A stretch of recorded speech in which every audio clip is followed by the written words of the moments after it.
Welcome back to the Cinnamon Effect. I'm Kimberly Hand, and today I have Brian Howie, who is the host of The Great Love Debate, the #1 dating and relationship podcast. And I am so excited to have him here and dive into like all this juiciness. We're going to get into your situation. I don't know. One way to put it. It's fair. I'm more than willing to get into my situation, and everybody else is too. We're either all the same or we're all wildly different. I don't know. That kind of makes it sound bad. Like you're in some kind of bad situation, but you're not. Yeah, well, I always say my job is to raise the questions, not give the answers. But at some point I have to have some answers, but you never know. When did you start your podcast? 9 years ago, I started The Great Love Debate, the live tour. I wrote a book, sort of in between projects in Los Angeles, and I wrote a semi-tongue-in-cheek book about dating called How to Find Love in 60 Seconds. Oh.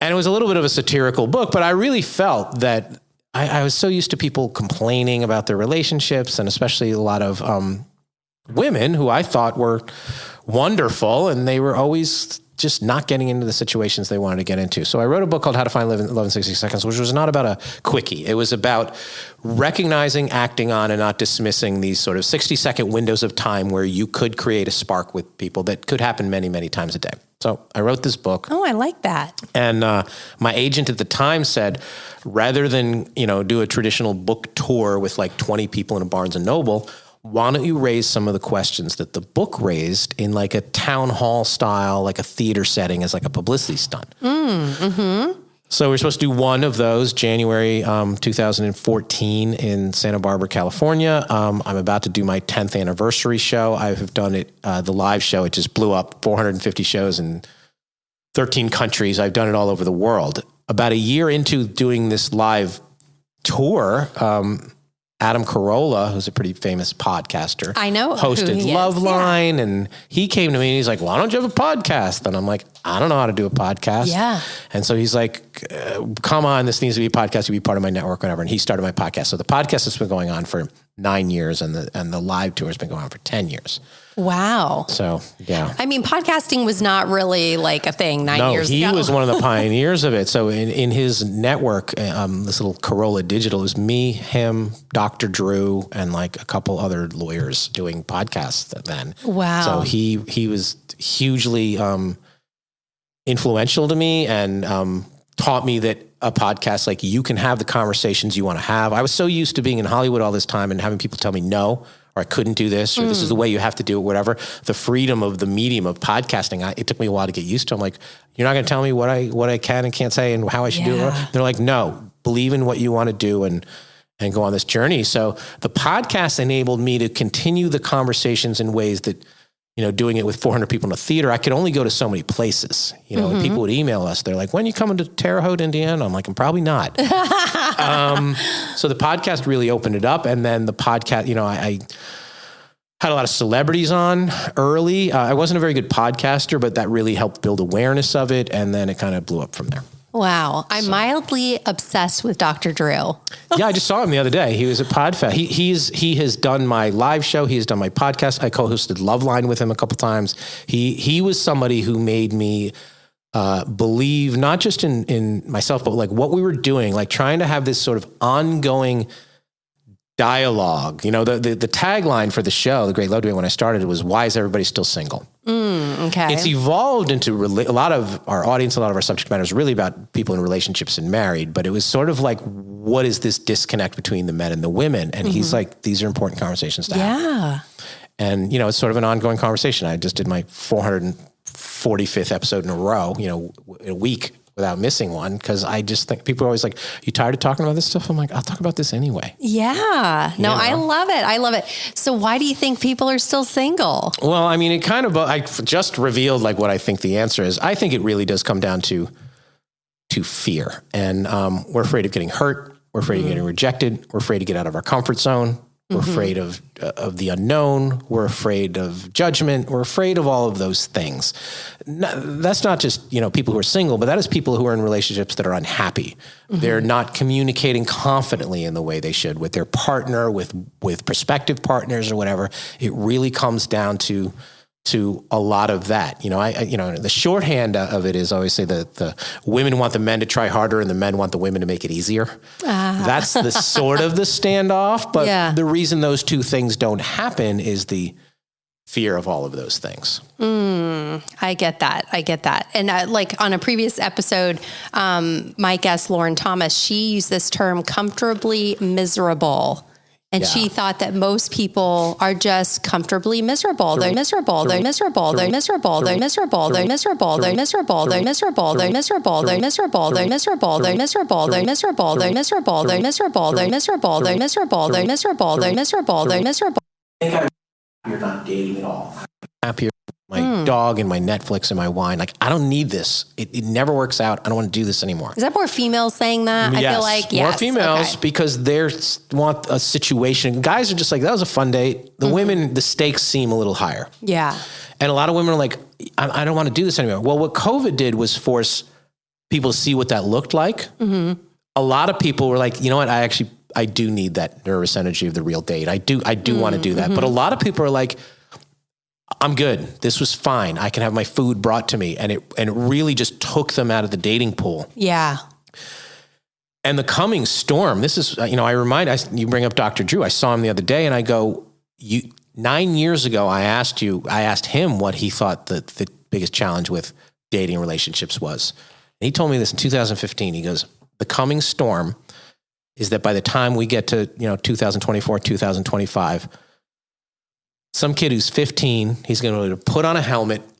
Somebody who looks just like Ariana Grande is going to talk to him, engage with him, virtual reality, give him a reasonably satisfying experience, this sort of combo of video game and porn, for lack of a better term. He's going to give him enough of a good experience that he feels he can win at, that he's never going to ask a girl out. He's not going to risk getting his heart broken. He's not going to spend the money. And that's going to be, he's like, that's the coming storm. And we're probably there now. Yeah. Not only is it famous people you're going to be able to dial up, you're going to be like, oh, that's the girl in 10th grade who never talks to me. I'm going to get her picture. I'm going to create an avatar of her. Every day she's going to tell me I'm amazing.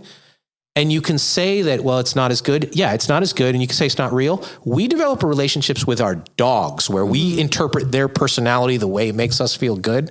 Dog might just want food out of us, but they're like, oh, my dog loves me and whatever. You can convince yourself this sort of virtual reality that, oh, I took a trip to Hawaii last night and it's becoming way too real to do that. They're never going to date. Yeah. Ooh. And he said that 9 years ago and I'm like, oh, come on. COVID got people to look at like, what other stimuli can I get that makes me feel good? Because dating or being in relationships too, marriage makes me feel bad. A lot of people in COVID got stuck with their loved one for the first time and since they got married and they're like, this is terrible. Yeah. It was kind of a reckoning. So the people that came out of that appreciating what we do have and appreciating they're more hopeful and positive than ever. I think there's a lot more men. I don't want to give the men too much credit, but I think there are a lot more men that are vulnerable and doing the work and asking the questions and trying to figure out this landscape of what's going on. Lots changed since we started this great love debate. You can't ask somebody out at work anymore. Why? Well, you're going to get fired. Just like harassment. I mean, that's it. Yeah. You can't compliment her anymore. Me Too happened. Politics has flamed up to the point where people want to know where you stand on Trump before the edamame comes. Right. You used to be able to be in a relationship for years and how do you vote? Like you don't even know. They want to know how you stand on this right now. That's a problem. Technology's a problem. Online dating. Like there's so many complications that I'm always trying to strip it down to like, what do you need and what do you want to be happy? And how can another person? And that's not an easy question for a lot of people. It's really scary that, to think about it like that. You know, AI is disrupting a lot of shit. It is. It's crazy to think that it would be kind of disrupting. It's unnatural to go up to some strange man or woman in Whole Foods and start talking to and engage with them and say hi. Yeah. People think that's insane. Yeah. They're like, why are you talking to me? They need he reached out via some protection of social media or a dating app or something before you could approach me. That's the way it is. Wow. It's nuts. Yeah. I mean, don't you think though, I'm in my early 40s and obviously we actually dated and it was more, face-to-face contact and everything. Do you think like the people that grew up like that, like I can understand if you're in your early 20s, you don't really know any other way, right? But like we know. How long have you been married? When were you out of the dating pool? I was 24. Okay. I was young. We used to pick you up. We used to have to pick you up. We used to pick you up in our car. Like we'd have to go to your house and pick you up for a date. Not only are the people in their 20s think that's lunacy, the people who are in their 40s and 50s divorced, they're like, I'm not letting you pick me up. I'm like, you let us pick us up before. Yeah. You watch too much Dateline and too many Lifetime movies. I'm like, we were psychos in the 90s. Like, we're not more dangerous. You probably know more information about us. It's this whole fear base that gets into the dating. Like, what if I don't like him? How do I get out of here in 15 minutes? We didn't used to date that way. Yeah. You used to like commit, like, I'm going to find out about this person. Yes. I don't want him to know where I live. Well, if I'm a psycho and I have your phone number, I'll find where you live. But you all just of Google it, basically. Right. And all of this is permeating dating too, not just from the young people. And a lot of the young women, they don't want you to hold the door because I'm not weaker than you. Why are you holding the door for me? Oh, interesting. Yeah, very interesting. But it's the ones coming out in their 40s and 50s, and it's changed the way we used to do. So interesting. Okay, so you are single. Yeah. Okay. But it's only one. Okay. There's time in the day. Okay. Yeah. So I've never been married. I'll say that. Never been married. Yeah. And I had to sort of, I had a different answer, as the decades flowed. Like in my 30s, people are like, how come you're not married? I'm like, everybody else doesn't seem to like it.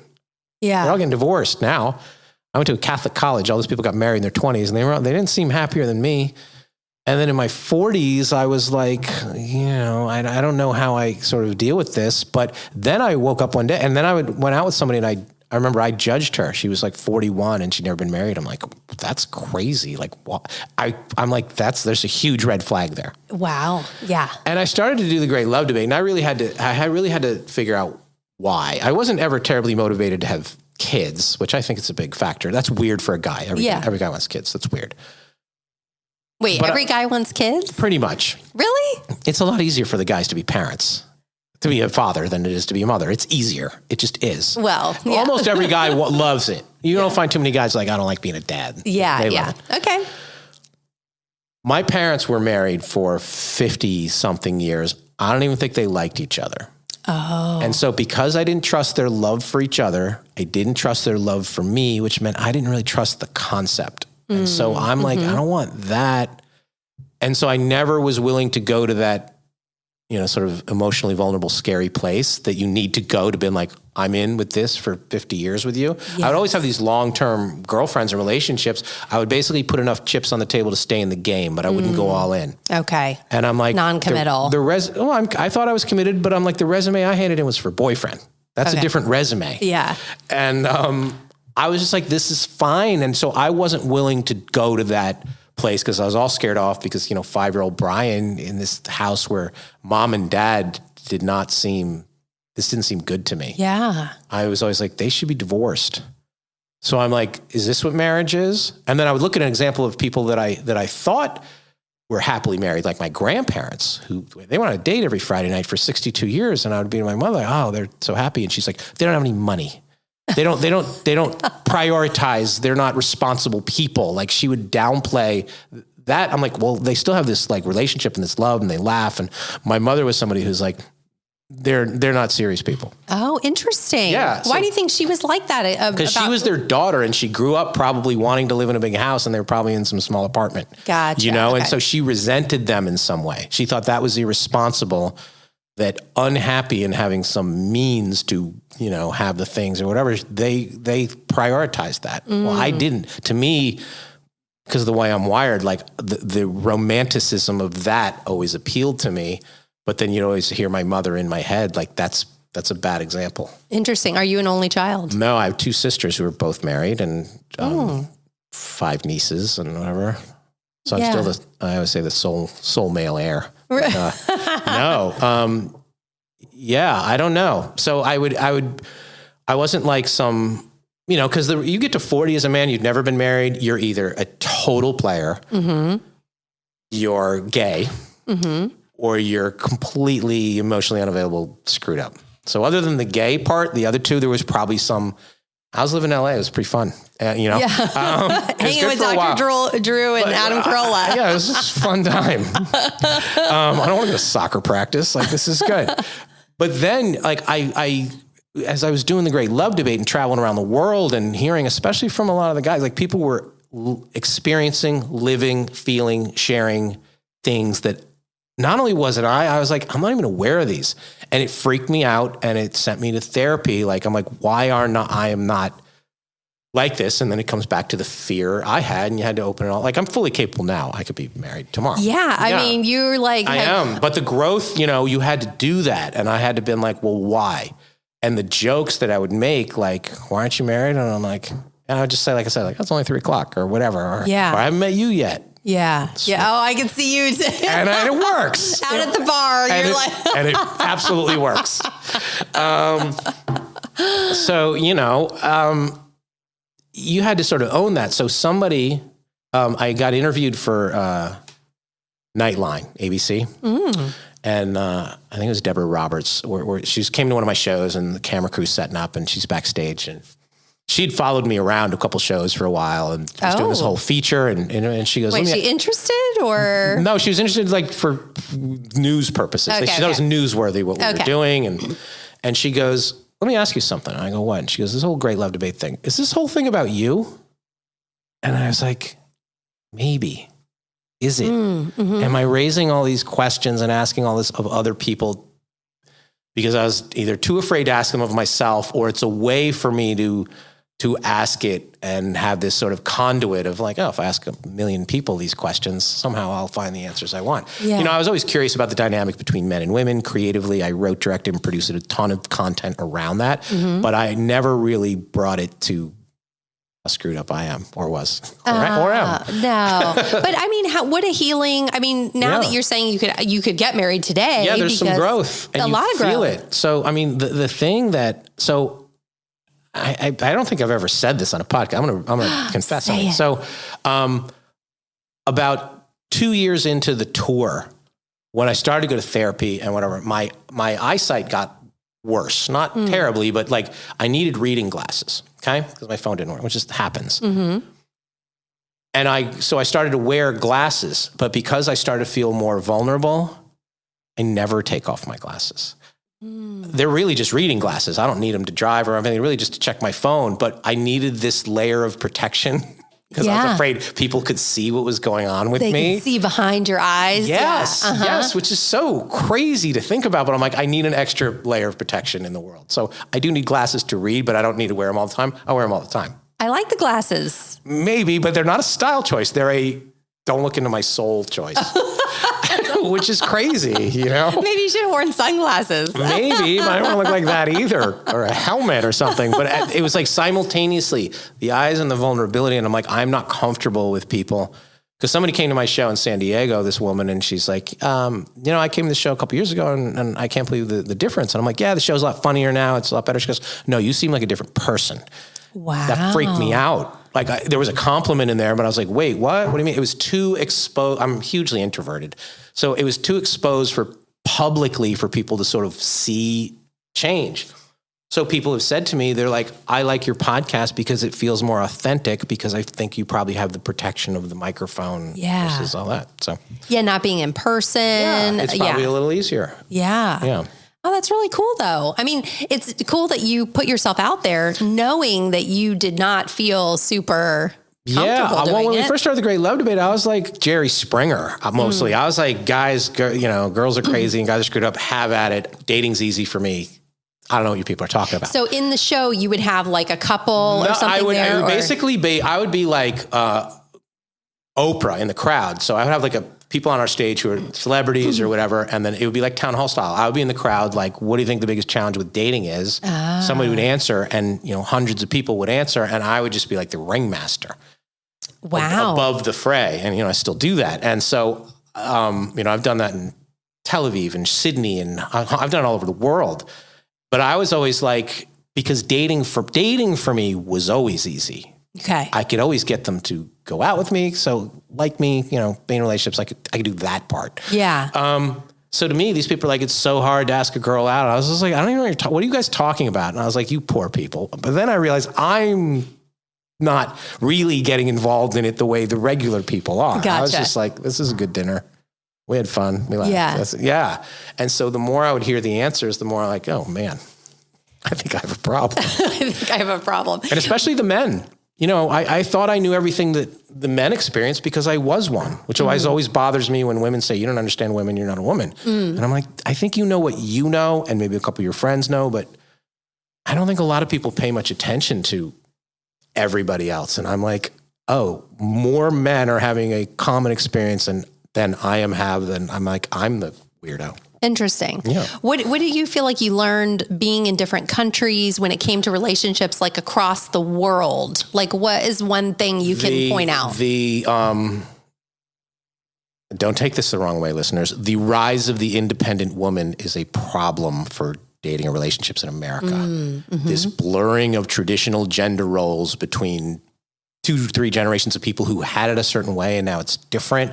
It's a little harder to get into your world. It's a little harder to please you. It's because you don't need us as much. You just don't. Right. It's not quite like that in a lot of countries. But the place that I went that to me looked the way dating should look of all the places in the world where you'd see the guy and the girl in the malt shop, like in the 50s, like Shanghai, China. Oh, really? Interesting. And I had to figure out why. I had to figure out like why you saw men and women on dates all over China. They have no Facebook. They have no Tinder. So not online dating. Yeah. And I hate to say it, and they have no porn. So they need, they're basically dialing it back to the way we used to be. Yeah. Ask a girl out, get to know her, share a milkshake, and do all that. That's what it looks like over there. It's the strangest thing because what we're here to. Yeah. Yeah. I would definitely not think China. You take away the electron. Yeah, you wouldn't think China. Yeah. In terms of, the way, and they seem to have a lot of money. I don't know. These teens seem to have a lot of money in China. But you'd see them all over the place. You'd see a guy and a girl on a date all over. And I had to look into what the reasons. You take away a lot of the electronics and the way we do things. And it's okay for the guy to ask the girl out and all that kind of stuff now. It made it seem like, oh, that's normal. Yeah. And everybody wants what they don't have. I mean, I couldn't believe I was in Tel Aviv and some of the Israeli women, Jewish women were like, I'm so bored with these guys. I want to date the Palestinian guys. They seem like bad boys to me. And boys. And I'm like, it might be a little more than that. Like my family, like they all want, there's stuff like that, but we also have a little more of fear of missing out in this country. Yes. We're very obsessed, but certain cities have certain challenges. Every year we put out our 10 hardest cities in which to date in America. And they're different for different reasons. Like, Seattle, you have a lot of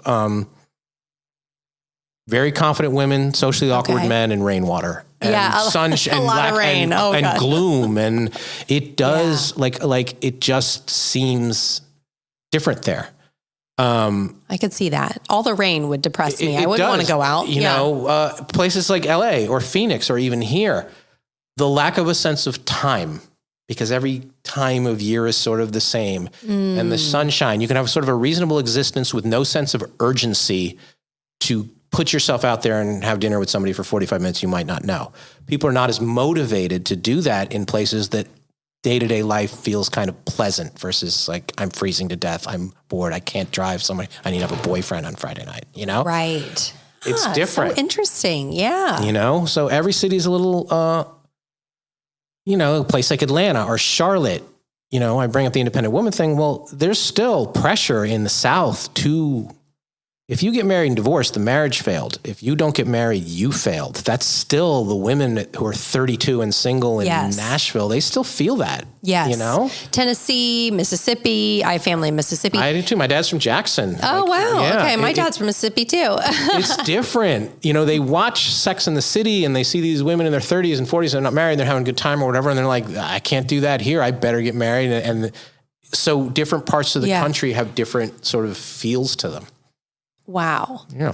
You're part of the time in Arizona. So you feel that with for sure the dating you feel scene. the dating scene there. You here it's screwed up. It's like the older women are with the younger men and the older men are with the younger women. It's like a bad volleyball game that if we just rotated the Rubik's Cube into place, everybody would be the same. But that's about confidence. A lot of the people, women especially, they're like, why are these, 58-year-old men asking out or chasing around 30-year-old women? And I'm like, it's not because they're hotter. It's because if the 58-year-old man takes out a 55-year-old woman, she's a lot harder to impress and please because she's done this. She could probably buy her own dinner. She's been on it. Right. And he buys, a $200 meal for somebody who's 28. He feels like a hero again. He wants to feel worthy and confident. And, and the women are like, it's not my place to make him feel that way. It's not. But he probably got divorced. Somebody closer to his own age. He feels bad. He's trying to get that back. And the women who are dating the younger guys, they still want to feel attractive and they want to feel vibrant. And some guy who's, 62 and he wants to go to bed at 8:00, he's not doing that for her. Yeah. So she's going to date her tennis coach, Right. The tennis coach. I know. I feel I'm in my early 40s, like I mentioned, and, a lot of women my age, some of them are divorcing and moving on to the next phase. And, what do you think happens like in the 40s? Because this is it's a little bit of a tumultuous time. I think the most dateable group of women that exists are those in their 40s because you have taken most likely the kid thing out of it. Either they already have them, right, or they're probably not going to statistically. Yeah. Women get mad that I say that, but you're taking a lot of that off. Late 30s is a nightmare. The woman who's 38, she's trying to lock down the 38-year-old guy, and he might be thinking like, I might want 5 kids. You're a little old for this.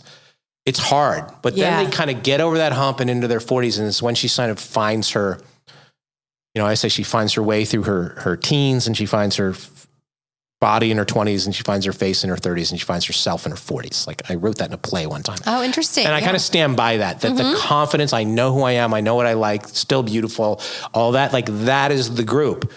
But sometimes the men, if they're in their 40s, they still might want to go younger. Because they want a second group of kids or whatever. Or if in their 50s, the woman who's 42 is like, no, that guy's too old for me. I don't want to date a 55-year-old because they see him pooping out in 10 years. So like, they don't want that either. So people are always, rather than just been like, I'm like, would you date Robert Downey Jr.? He's like 62. I'm sure you would go out with him. Yeah. You just have to judge each case on its own and not come up with, one of the things that gets, that people ruffles feathers, and I'm pretty famous for saying it, is that you've got to get rid of the words, not my type. If you're over 30 and you're still single, you have no type. Your type's not working out for you. Right. All you know is what whatever you you thought you liked or you chose. Like it isn't. And if you can get rid of that and give, the answers outside of your comfort zone and sit across from somebody you don't know and don't like and whatever, like you'd be surprised of what that does for people.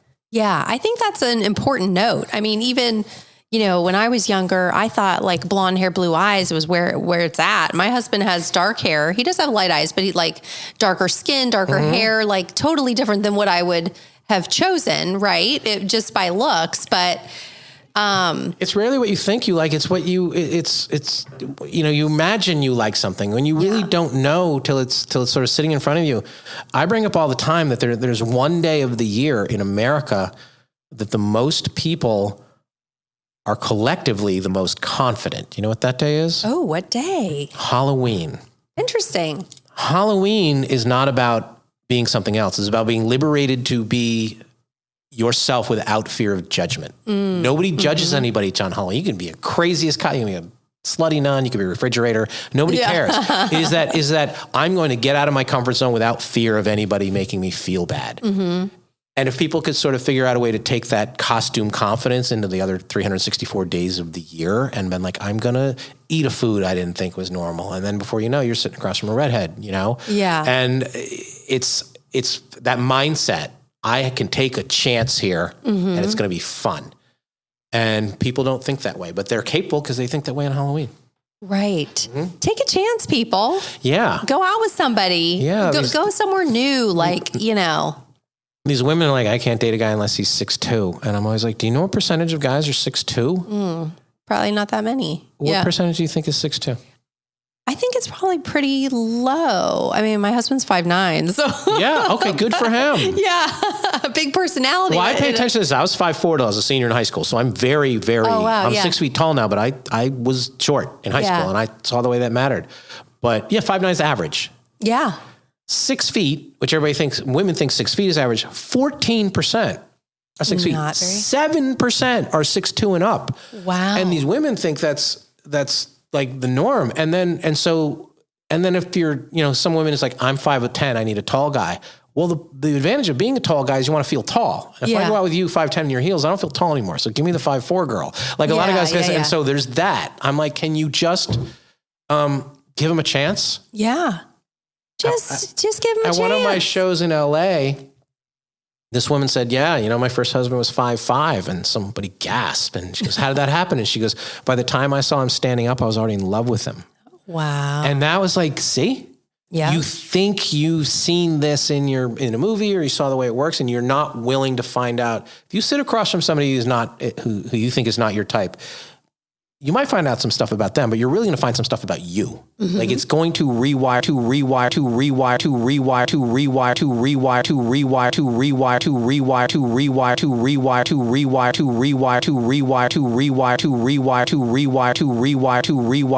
Then you've chosen or whatnot. It's like energy, That's funny you say that too. One of my other flaws, dating, I always wanted this awesome story of how I met like your mom. Like I really was obsessed with that. And I would like not date somebody because I was like, I just met her through friends. I want to be like, we fought over a parking space and fell in love. Right. Like there's something about the storytelling in me and the creativity. I'm like, I want something that, let me tell you this story. Yes. And so I would just be like, I didn't want to be like, I met her on Match.com. Yeah. Which was ridiculous. But well, sometimes I do think like, I've heard a lot of people more recently saying, we met on Tinder, or I had friends that actually met on Tinder, didn't want anyone to know. So they made up a story, which I bet you find that way more often. Less now, but you did before. People didn't want to be judged. Well, now online dating is the number 2 way that people meet and fall in love now. Number 1 is still like your real social circle, your real friends and all that kind of stuff. Number 2 is online dating. Do you know what was number 2 before online dating? Church. And I was going to say the gym, but no, church. Women don't want to get hit on at the gym, but church. It wasn't about like going there to date. It was about people being able to gather as a community without the fear of being hit on. If I came up to you at church or after church or temple or whatever we're doing, and I'm like, hey, how was your week? You look great. All that. You wouldn't think I was hitting on you. So it was like a safe place to regularly congregate and communicate with people, to get to know them. Mm-hmm. And so that was number 2 before online dating. Wow. Tons of people have met, fallen in love, married from coming to one of my great love debate shows. It has nothing to do with anything I say. It is this gathering of grievances and alcohol and fun and laughing and sharing. You drink there, yeah. I mean, they're usually in theaters and comedy clubs and music venues and people want to drink, but it's this sort of coming together with this sort of common misery in a way. Yeah. And, I always say we're selling hope. Like we're basically like knowing that you are not the only one experiencing a hard time. Dating really goes a long way with everybody else. Yeah. Because you feel like I can't believe I can't get a second date, or I can't believe this girl won't call me back. And that bringing together and sharing experiences goes a long way. Yeah. I love that. You're bringing people together. This connection. That's amazing. Yes. Okay. So do you want to get married at this point? I don't know if the problem is when you're older, you're dating people who are mostly divorced. And for them, the fantasy of the happily ever after is mostly gone. Like they don't feel the same. They don't have this romantic nature of what marriage means the way I do if I've never been married. Here's what I want to do.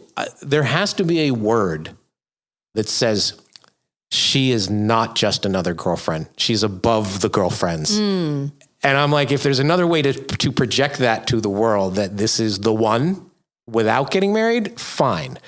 She doesn't want to get married because I feel that or whatever. Like that's not a good enough, but that's my reason. I want to be like, here is how this is the one that I'm going all in with. And so that doesn't necessarily have to be marriage, but I have to come up with a way to label that. So well, I got an idea for you. What do you got? I mean, I think a really nice piece of jewelry. I agree, but then you don't want to be perpetually engaged. Oh, I think so too. And a lot of women be fine like, can we just be engaged for 20 years? Sure. Yeah. Yes, I agree. And people do that. Actually, both my parents are divorced. They were married 30 something years. They both are like engaged. I'm calling them out something like that would work. Yes, the giant rock. Yes, giant rock. No, I think that's probably something like that. But yeah, are you guys ever going to get married? See, then you're dealing with that. Yeah. Well, there's a whole host of questions. I think that's a good step.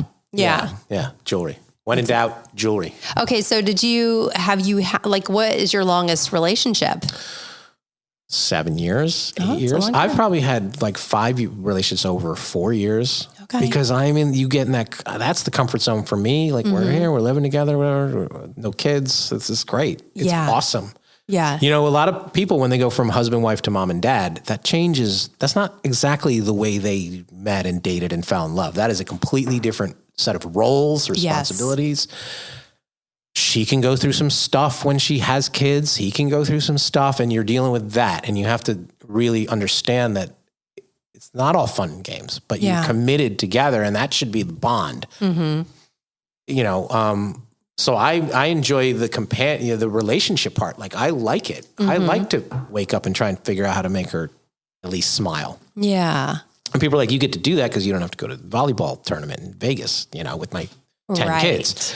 Yeah. And I'm like, yeah, you can be a much better boyfriend if you're just the boyfriend. Yeah. I think. Oh, yeah, for sure. I also think to defend the 40s and 50s guys that are still out there, because there's more than you think who've never been married. Uh-huh.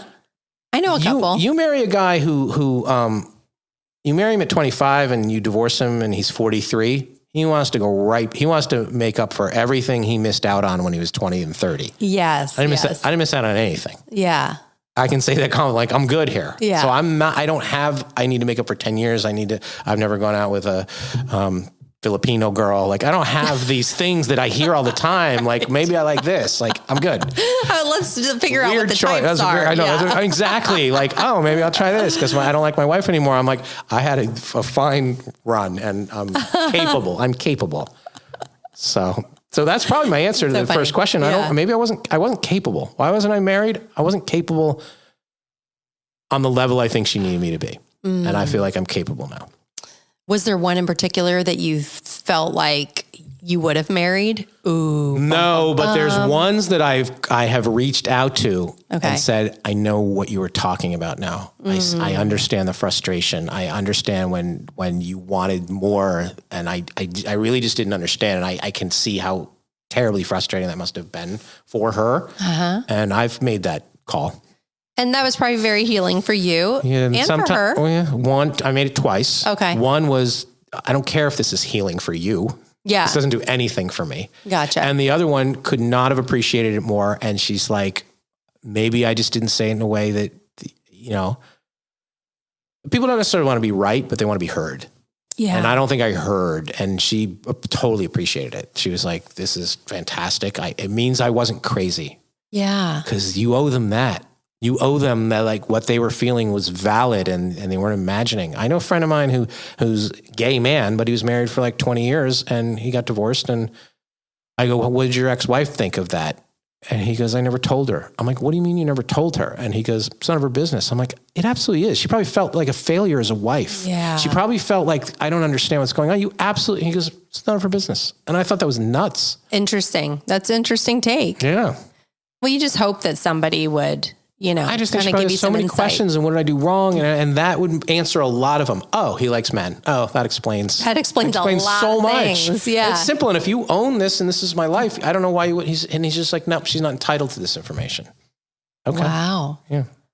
To each their own. To each their own. That's an interesting take. Man.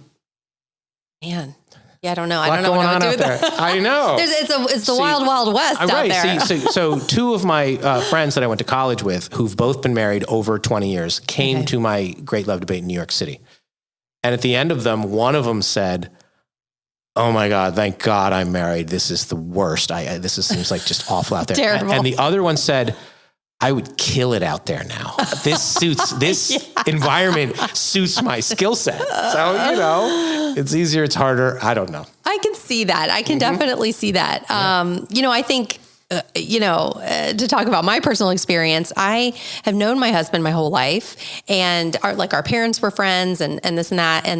And I started dating him. I was 24. He was 29. I didn't even know myself. I've definitely changed. And he will say that. He's like, you are a totally different person than 24-year-old Kimberly. Yeah. But he appreciates that. And I think that's why, you have to honor each other's journeys. Yeah. And we're not, I said, I didn't know who I was at 30. I'm supposed to know who you are. Right. Recognizing that you can change and you can respect the change and you hopefully grow together. Mm-hmm. We get a lot of religious people come to a lot of our shows. I don't judge that either, but they want somebody who's completely aligned in their faith as they are. And I'm like, that is a very personal journey that you're basically trying to hit two bullseyes with that. Yes. You just need to respect that whatever their path is and whatever their belief, it can go up and down or whatever. You just kind of have to respect and hope you're sort of as a couple going towards something together. And people are like, no, I need somebody who believes exactly this. Yeah. Well, that lessens the pool. If you're looking at everything as like a big pool. And that's people intentionally lessen the pool because then they're like, I just haven't met that person yet. And they put the burden on the society. Yeah. And I always say it's almost never that you haven't met the right person. It's almost always that you haven't been the right person. You probably met 1,000 people that would have been just fine if you either recognized them or something in you that you would have been open to and whatever. Yeah. They get mad at me when I say that. I'm like, you can't, like a vegetarian and a meat eater can't get together. And they're like, it's not the same. I'm like, to me, it is. It is the same. I think it is the same, but it's all about being open-minded, and communicating and being respectful. That you can't just been like, oh, I married him because people want this, this, this, and this. They want all these things that are exactly alike. I'm like, you could account for 200 things that you think, and there's 1,000 things that you're completely different on. You don't need them to vote the same way as you. Yeah. You need them to have sort of beliefs, values, sharing, honesty, communication, vulnerability, all those kind of things that it doesn't matter. So many people are like, I can't date somebody who doesn't love The Office. I'm like, I think you can. Oh, come on. I hear that all the time. There's people who won't date who they don't like the same kind of LaCroix. No. Yeah. That's ridiculous. What's wrong with people? Come on, people. I'm a Scorpio. A giant percent of the women will not date a Scorpio. Oh, well. Yeah, you're like, that makes it. No, they're just like, no. I'm like, why is there such Scorpio discrimination? You guys get I love to talk astrology. You guys get a little bit of a bad She's rap. like, it means you're a charming asshole. I'm like, that's fair. So? Yeah. My husband's a Scorpio moon, so I know all about that. His emotional side is all Scorpio, which yay for me. It's a real thing that they're like, I'm not sorry, I'm out. Yeah, I can see that. It's very discriminatory. Yet I press on. Yeah. Here I'm like, oh, if you have a drink a different LaCroix, like whatever. And then you're like, oh, that's legit. Oh, a lot of women say like, oh no, that one. Yeah. Oh, that makes total sense. No Scorpios. No Scorpio. Yeah. Yeah, I think, I don't know whether, I think that's the only sign that I would be like, I'm not sure about. That's the one. That is the one that sends people. Now we know why like, you're single. I know. Because I'm a Scorpio. Actually, I have a lot of girlfriends that are Scorpios. It's funny because they all planned like a birthday dinner and there was like 9 of them. And I was like, oh my God, I didn't realize I had that many Scorpio friends. I'm a Taurus. I don't know. Because statistically, mom and dad had a cold December and January. And some people were born 9 months later, which is October. Right. A lot of Christmas birthing. Yeah, no. That's true. That's true. Yeah, no, it's a real thing. I've dated a disproportionate amount of Scorpio women because they're like, oh, I'm cool. I'm fine. I'm one too. Yeah. It's like Some weird they wear club. the scarlet S. Yeah. Yeah, it's a weird club. A weird club. What do you think, why do you think people are getting divorced? I mean, what is your take on that? Because you haven't been married, but like, what are you seeing out there on the streets? I had a divorce attorney on my podcast the other day. Okay. And I said, are there too many divorces or not enough? And she said, not the right ones. Not the right ones. And she did say that the, there's no stigma around it anymore. Like there used to be a stigma, like, you shouldn't get divorced. But she says that the stat is screwed up, that it's always been like half of marriages end in divorce.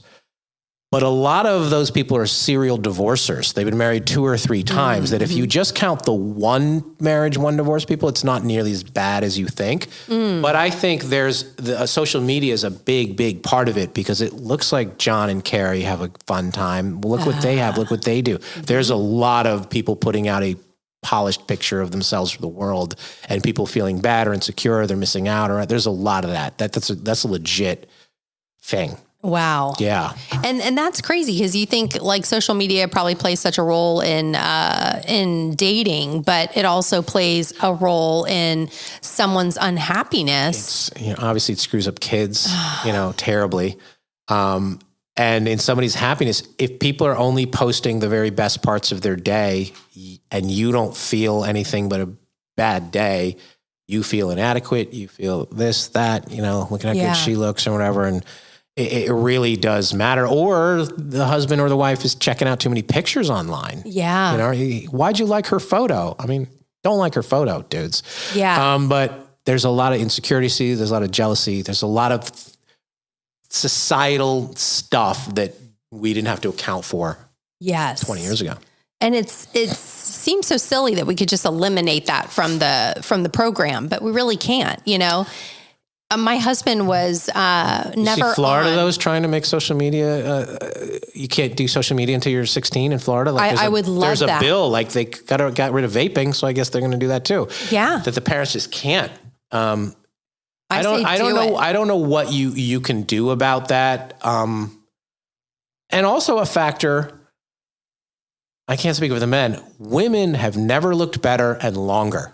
Yeah. Mm-hmm. Women, it used to be, Botox, plastic surgery, whatever was a weird California thing. And you'd hear about it. It's very mainstream now. Women are in shape. They're taking better care of themselves. They're wearing Lululemon, even when they're bopping around town, there is. So there's more. I feel good about myself. And he's just sitting in the basement or he doesn't try or he doesn't there's that is a real thing too. And I want to feel good and proud and confident and all that. And I'm not sure that exists. It used to be like you got married and this is kind of what it is. You kind of both let yourself go. Well, she's not letting herself go anymore. No. Hell no. Yeah. Mm-mm. Mama's keeping it high and tight. Mama used to, right. And Mama used to let herself go. And so it wasn't such a big deal. But now it's like, and I see this in Florida a lot. And I'm no better, but the guys they're not out. They're pooped out at 8:00. They go golfing. They're not trying. They're not dressing. They're not shape. And the women are like, I need more than this relationship, this marriage, this situation. I have my own money. I don't need him to provide for me anymore. And so a lot of women are like, you know what? I'm out. Yeah. I'm not going to wait till the kids are 18 anymore. I'm going to be out now. Right. Good for them. Yeah. To each his own, I guess, got to do what's right for you. Yeah. The women are pushing the divorce issue now. It used to be the men. Yeah. So. Interesting facts. Yeah. I learned all that too. You raise enough questions as you get. Yeah. I know that's like me. I'm like, I'm not divorced, but I have questions as if I was. Yeah. So I want to ask the divorce. Take in a lot. Yeah, because I'm like, give me what happens here? What is the most common reason? Is it infidelity, which you would think it is? And she's like, no, it's disinterest. It's apathy. He stopped trying. He stopped caring. We stopped communicating. We live separate lives. We have separate bedrooms, and then it just goes down to there. It's not as he cheated with the nanny as you would think. It still can be, but it's not that. He doesn't love me anymore. I don't feel anything for him anymore.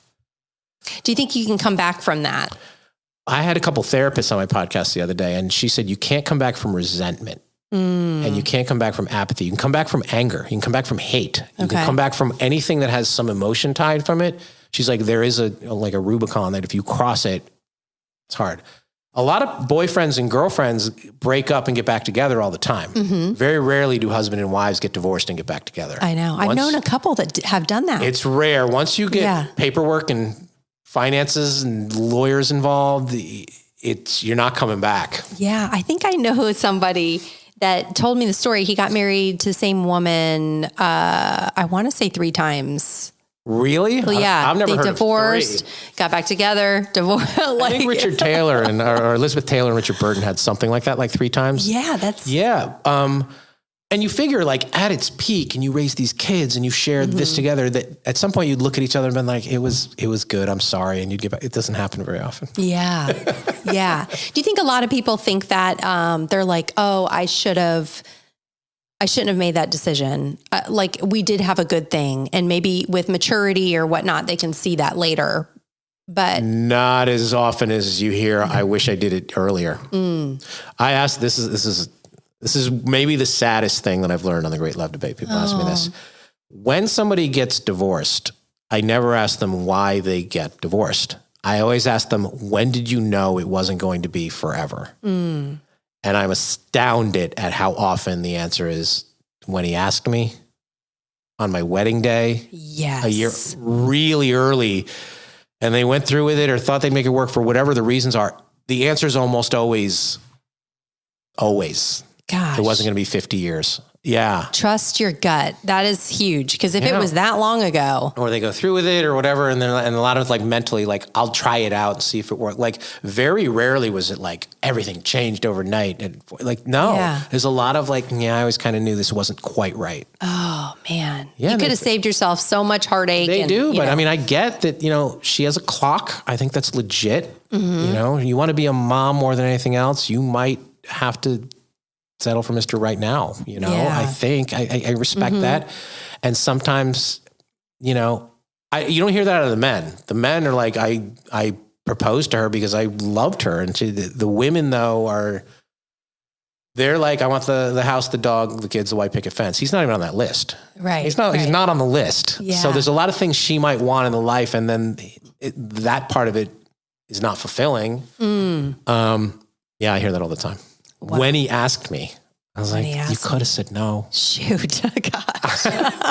But it was a really big ring, so I didn't want to say no. But yeah. I know somebody quite well who said the same thing. She's going through a divorce now, but she said when she was walking down the aisle, she knew it was. Yeah, I hear that a lot, and all these people are staring at me, and I know. Yeah, and then how do you? And you think, how do I come back from that? But. Yeah, it gets worse the longer you hang in there. I mean, the runaway brides get, some reputation as being sort of self-sabotagers and whatever. But a lot of times they're just like, listen, this didn't feel the way I thought I needed to feel, and I'm not doing it. Good for them. Take some guts. Yeah. Take some guts to get in. Take some guts to get out. Yeah, for sure. Okay, we can't end on divorce. I thought that was hopeful. They got out. Well, the best way to get into a good relationship is to get out of a bad one. Like, I do believe that. A lot of people don't know. Here's a positive thing that I'll say. If you I think everybody wants to be in a happy, loving, sharing, sexually fulfilling, committed relationship with one other person. I do believe that. And if you gave them a document and had a notary and said, if I can promise you this, will you sign for this? They all would. They don't trust it. They either don't trust that it exists or they just don't trust it. But if they could trust it, they all want it. There's very few people who are like, nah, I'm good on my own. Or the people are like, I just want to have fun. I don't believe that. Yeah. They're like, oh, the guy's just looking for a one night stand. I'm like, no, he hopes to like you. Too, right, and call you again and make it a 2-night stand. Yeah, sleep with you more than one time. I know girls like, I always have sex a second time. So because I don't want to break my 1-night stand rule, but I'm like, we hope to like them. Yeah. And I think if people could trust that it was a real possibility, like, I think people do really still want that. I do. Yeah. What if people were just more honest about like, hey, this is how many times a week I want to have sex. This is how many times I want to go out to eat. This is, But here's the problem with that. You say that and then, things change, life change. And you're like, well, you told me you wanted to do this and then I did this and now you changed.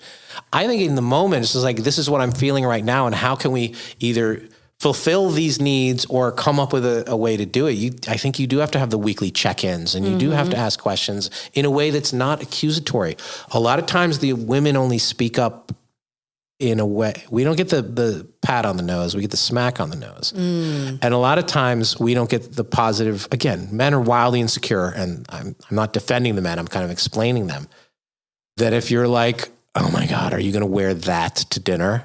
And if instead of, you look awesome in that blue jacket, can you wear that? I think you look great in that. Like, steer him where you want him to be versus criticize where he knows, because he doesn't know, and women are like, I shouldn't have to train my guy. Well, all he knows is what the last girl liked, and he probably found that out too late. Right.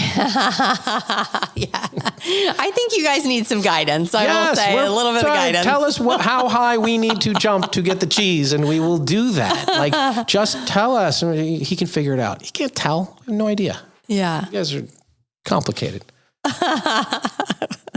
So, oh my gosh. Crazy. They're complicated. I've been out of the game so long. This is so interesting. Thank God it's terrible out there. But yeah, Florida's rough. Florida always makes our top 10 hardest cities to find love. South Florida, it's unique sort of beast. Yeah. Yeah, there's money, there's sunshine, there's all kinds of people coming from all over the world. There's a lot of stuff that makes it hard. Yeah. Makes it hard, but if you're out there, you got to reframe it. It only takes one. Reframe it for yourself. Yeah, 1%. It only takes one. Mm-hmm. Be open-minded. Yeah. Yeah. Yeah. As long as the last one works, then you're good. Like, this is the one you want. It doesn't matter that 500 didn't work before. If the next one works and you make that the last one, like, that's good. Yeah. There's the hope we were looking for. Yeah, there's the hope. We needed that. Yeah. Okay. Give one last word of advice in regards to love and relationships.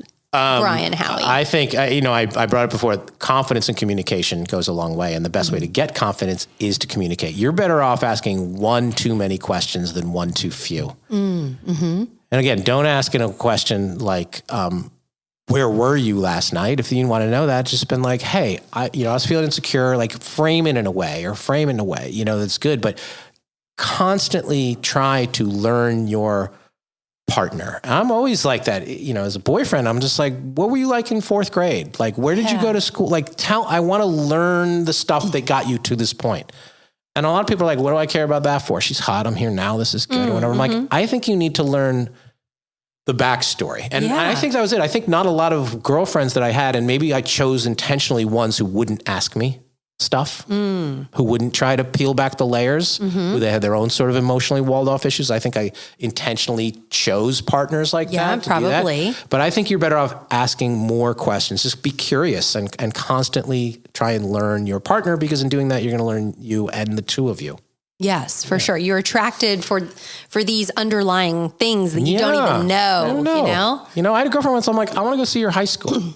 And I'm like, she's like, what do you care? And I'm like, I don't know. I just want a picture in my head. I'm not trying to picture you as a high school girl. I'm just like, what was it like? How is it different from mine? Whatever. And she was like, no. And then we went, and she's like, you know what? I get it. This explained a lot for me. She hadn't been back in 20 years. And she's like, yeah, I don't want to come here. But I was like, I understand why you asked me now. Yeah. She's like, let's go see your school. I'm like, no problem.